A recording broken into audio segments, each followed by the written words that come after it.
नमस्कार साथियों, हरे कृष्णा। एक बहुत महत्वपूर्ण विषय पर आप सबके साथ संवाद करने के लिए आज उपस्थित हुआ हूँ। अ, मानव गरिमा सर्वोपरि है, संवैधानिक दायित्व और नैतिक मर्यादाओं का अनुपालन शीर्ष संवैधानिक पदों पर बैठे महानुभावों को करना चाहिए। इस विचार के साथ आपके समक्ष उपस्थित हो रहा हूँ।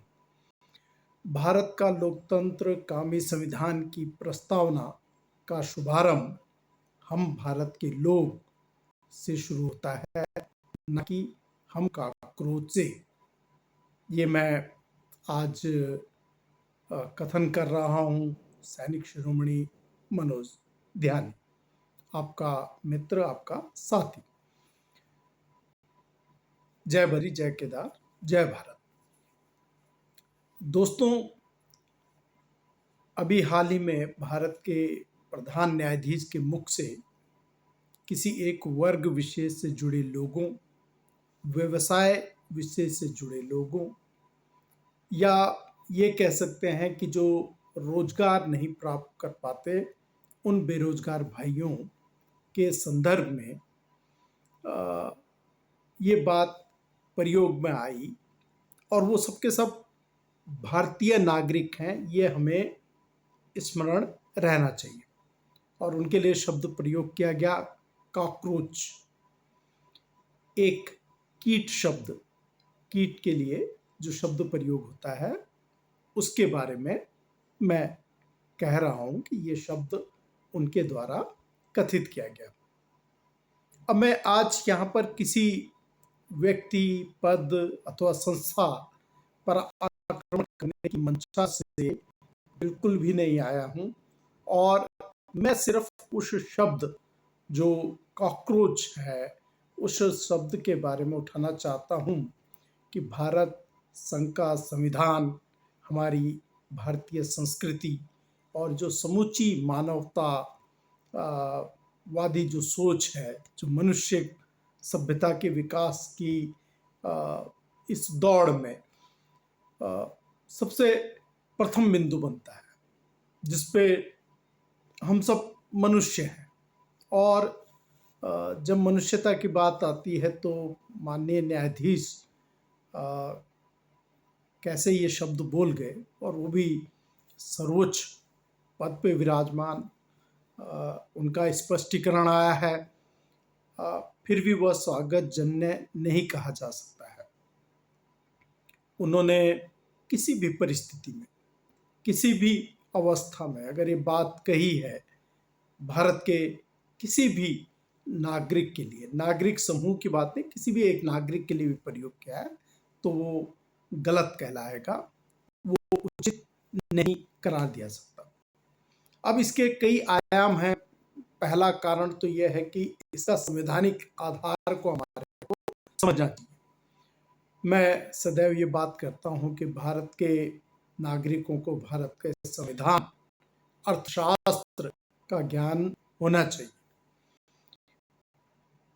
अर्थशास्त्र का क्यों, वो विषय बाद में है, मैं अपनी विमर्शों में, बहसों में ये बात अक्सर रखता हूं, लेकिन भारत के संविधान के बारे में दो बात कहना चाहता हूं। भारत के संविधान की अनुच्छेद 21 के तहत प्रत्येक व्यक्ति का जीवन और उसकी व्यक्तिगत स्वतंत्रता का अधिकार उसे भारत का संविधान प्रदत्त करता है, जिस संविधान की प्रस्तावना का पहला शब्द ही है हम भारत के लोग।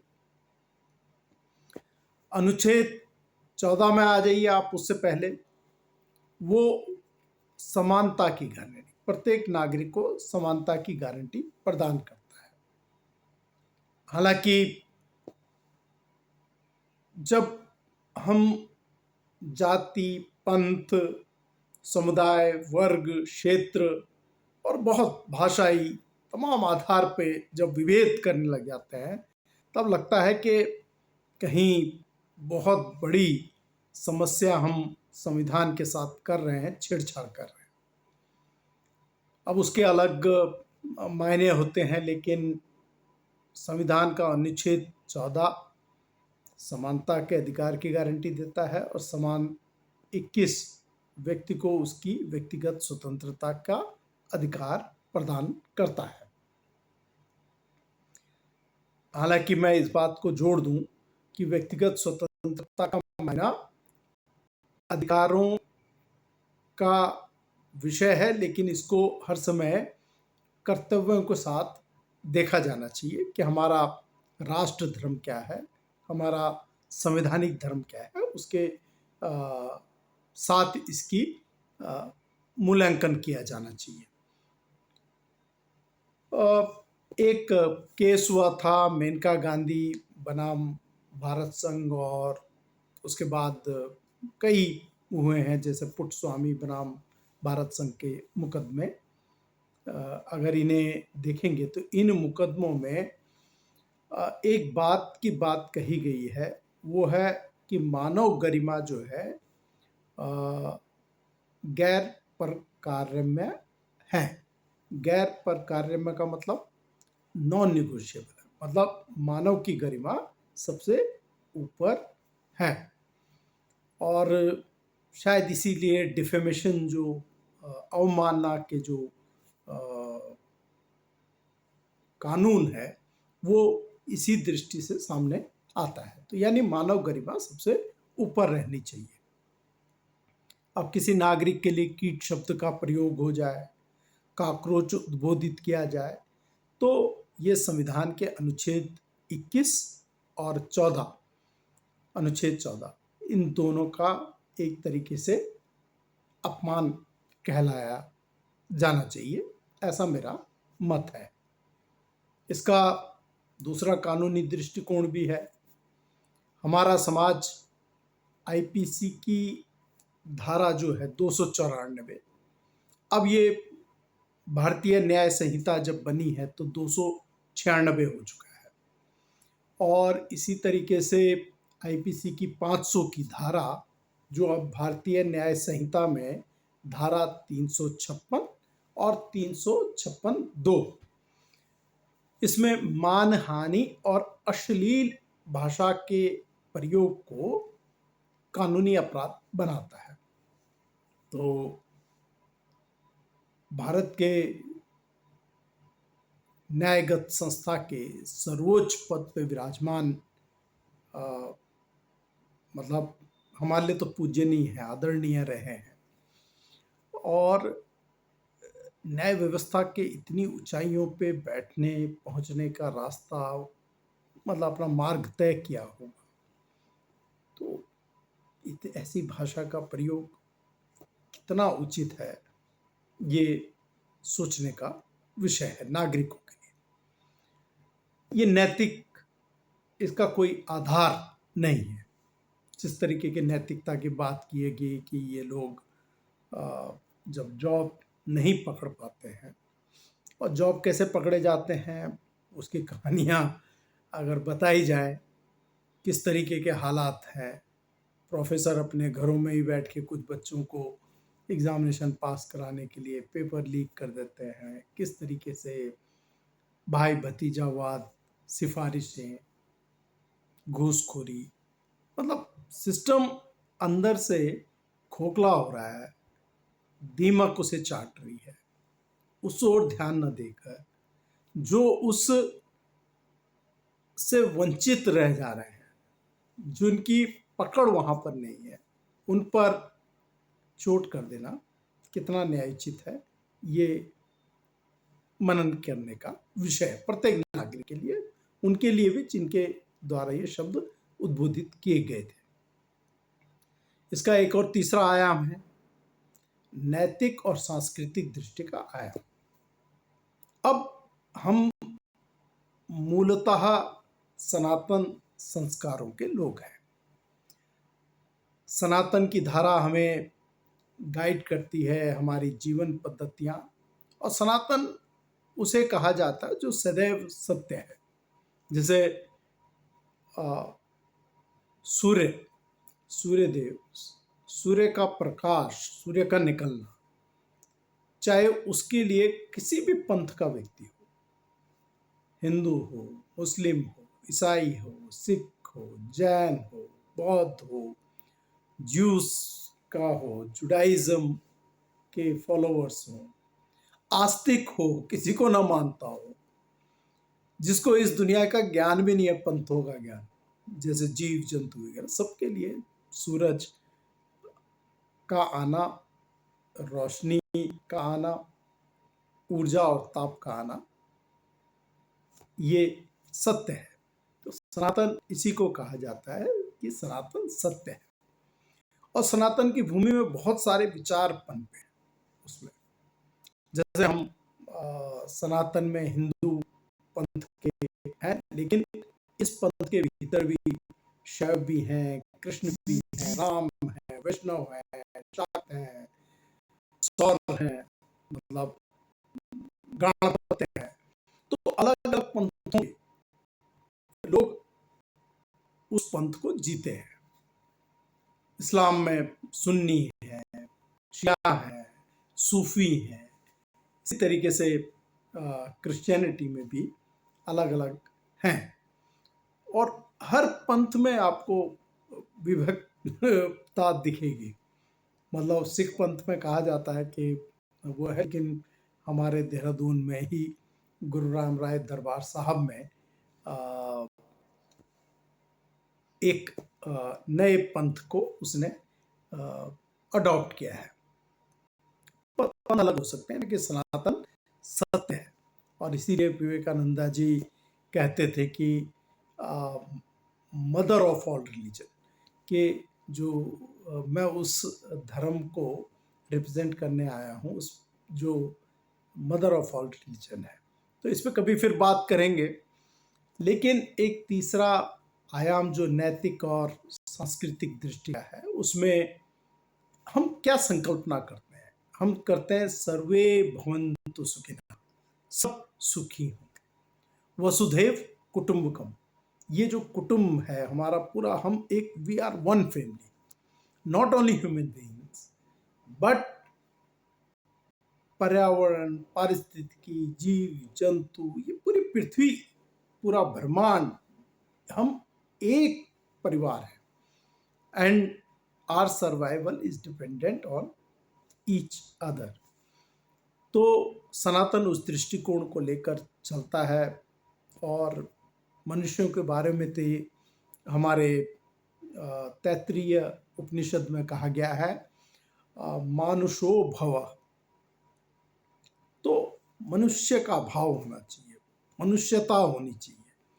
और अगर राष्ट्रपिता महात्मा गांधी की बात करें, हालांकि आज के पंथिक विचारधारा में उन पर बहुत आक्रमण होता है, और मैं उस विवाद में पढ़ना भी नहीं चाहता कि उनको उन पर जिस तरीके से आक्रमण होते हैं। लेकिन एक ऐसा स्वतंत्रता संग्राम का सेना नायक, विचारक, जिसने अहिंसा के मंतव्य को समझा, भारत के एक बहुत बड़े वर्ग को लड़ने के लिए प्रेरित किया नॉन वायलेंट मेथड से, वो क्या कहते थे? उनका कि जो अपने से कमज़ोर है और अपने से कमज़ोर को नीचे दिखाता है, नीचा दिखाता है, वह सभ्य नहीं हो सकता। हम अपने से कमज़ोर को नीचा दिखाने के लिए अपशब्द, असंसदीय भाषा या वायलेंट मीन्स का, हिंसात्मक तरीकों का प्रयोग करते हैं। लेकिन हम ताकतवर तो हो सकते हैं, शक्तिशाली हो सकते हैं, हमारे अंदर इतनी क्षमता हो सकती है कि हम सामने वाले को, जिसे शुद्ध देसी भाषा में होता है कि पानी पिला देंगे, जैसे वो तो हो सकता है। लेकिन आप ये कहें कि आप सभ्य हो चुके हैं, तो वो सभ्य नहीं कहलाएगा। इस बात को हमारे को स्मरण रखना चाहिए। चौथा प्रखंड है लोकतंत्र पर इसका क्या प्रभाव पड़ेगा। जब संवैधानिक पदों पर बैठे हुए लोग इस तरीके से अवमानना वाली भाषा समाज के एक वर्ग के प्रति करेंगे, और खासकर न्यायिक व्यवस्था का, तो उससे ये होने वाला है कि लोकतांत्रिक संस्थाओं के प्रति जो आदर का भाव है, जो विश्वास है, जो आस्था है, वो कम हो। कि देखिए, इन संस्थाओं में कौन बैठे हुए हैं? क्या ये हमारे के लिए, अभी हमने देखा था कि अरविंद केजरीवाल जी ने एक न्यायालय में उन्होंने कहा कि भाई मुझे विश्वास नहीं, उनकी पूरी पार्टी ने कह दिया कि हमें विश्वास नहीं। ये जो विश्वास घट रहा है, हालांकि उसका कोण दूसरा था, तो उसमें कॉन्फ्लिक्ट ऑफ इंटरेस्ट की बात आई थी, लेकिन फिर भी ऐसा विश्वास अगर घटित होने लग जाए और वो उसके पीछे कुछ स्टेटमेंट्स, कुछ कृत्य हों, तो बहुत नुकसान लोकतांत्रिक दृष्टि से भारत की भूमिका हो सकता है। तो मैं कुछ मांगें यहाँ पर रखना चाहता हूँ। व्यवस्था के शीर्ष पर बैठे महानुभाव इस पर विचार करेंगे, ऐसा मेरा मानना है। और क्या मांगे हैं कि सार्वजनिक पदों पर बैठे व्यक्तियों के लिए भाषा की मर्यादा स्पष्ट दिशा निर्देश निर्मित किए जाने चाहिए कि आपकी भाषा शैली क्या होगी। है already, those decorums code of conduct are always available, वो तो संविधान में कहा गया है। लेकिन कभी कभी अकेले कक्षा में बैठे हुए छात्र छात्राओं को मास्टर को याद नहीं दिलाना, जो मास्टर हैं उनको भी दिलाना पड़ता है याद कि आप भी स्मरण रखें। इस बात का सुनिश्चित किया जाना बहुत आवश्यक है कि हर नागरिक की गरिमा की रक्षा हो, चाहे वह किसी भी पंथ का हो, किसी भी क्षेत्र का हो, जाति का हो, लिंग का हो, किसी भी समुदाय का हो। व्यवस्था, लोकतांत्रिक व्यवस्था में संवैधानिक मंचों के भीतर उसके लिए मर्यादापूर्ण व्यवहार, मर्यादापूर्ण भाषा अनुपालित की जानी चाहिए। मेरा एक और सुझाव है कि कानूनी हो अथवा गैर कानूनी, किसी भी प्रकार का संवाद हो, कानूनी संवाद हो या गैर कानूनी का संवाद हो, उसमें तर्क और तार्किकता सबसे ऊपर होनी चाहिए। Talking just for the purpose of talking is irrelevant.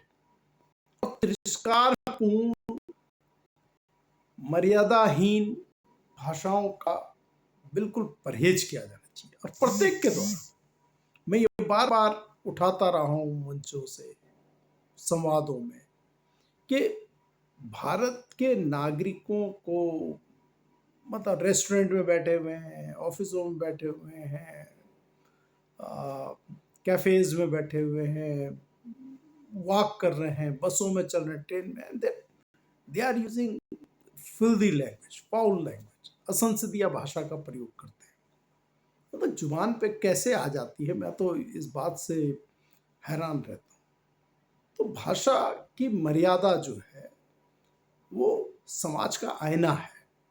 ये भाषा शैली में हमारे को बहुत काम करने की आवश्यकता है। अनुशासित होनी चाहिए जीवन शैली, अनुशासित भाषा शैली प्रत्येक के द्वारा होनी चाहिए। और मैं बहुत जिम्मेदारी से वृक्षाबंधन जो मेरा विचार है, मैं इस विचार के तहत जो अभियान है पर्यावरण परिस्थिति का, वृक्षों को बचाने का, उस अभियान के अंतर्गत कि हम कमिटेड हैं। अभी मैं हाल ही में जुड़ा हूँ सनातन युवा वाहिनी से। उसके धार्मिक, सांस्कृतिक, राजनीतिक मंच का मैंने अध्यक्षीय दायित्व संभालना प्रारंभ किया है और हम संविधान की रक्षा करेंगे। हमें मानव गरिमा की रक्षा करनी है और संवाद भाषा शैली की मर्यादा की रक्षा भी करनी है। मैं इन विचारों को आपके समक्ष इसलिए लेके आया हूं और जैसा कि मैंने प्रारंभ में कहा था कि इस दृष्टि से नहीं लेके आया हूं कि मुझे किसी पे उंगली या कटाक्ष करनी है। दरअसल भारतीय लोकतंत्र के लिए यह बहुत आवश्यक हो गया है कि हम भाषा की मर्यादा अनुशासित, क्योंकि 140 करोड़ की आबादी अगर अनुशासनहीन हो, 140 करोड़ की आबादी भाषाई मर्यादा तोड़ने लगेगी, अगर 140 करोड़ की आबादी फोकस्ड नहीं होगी, भटकी हुई रहेगी, तो अराजकता पैदा हो जाएगी और अराजक राष्ट्र नहीं बनाना, अराजक समाज नहीं बनाना। हमें उस भारतीय समाज को बनाना है जिसकी आदिकाल से, सनातन के आदिकाल से जिस भारत जो चलता आया है, जो संस्कृति चलती है, जो सभ्यता चलती है, उस भारत को हमें बनाना है। ये बहुत आवश्यक है। मेरी विनम्र विनती है सभी से कि इस पर मनन करें और जय भारत, हरे कृष्णा। मेरी आप सबको शुभाशीष। जय हिंद।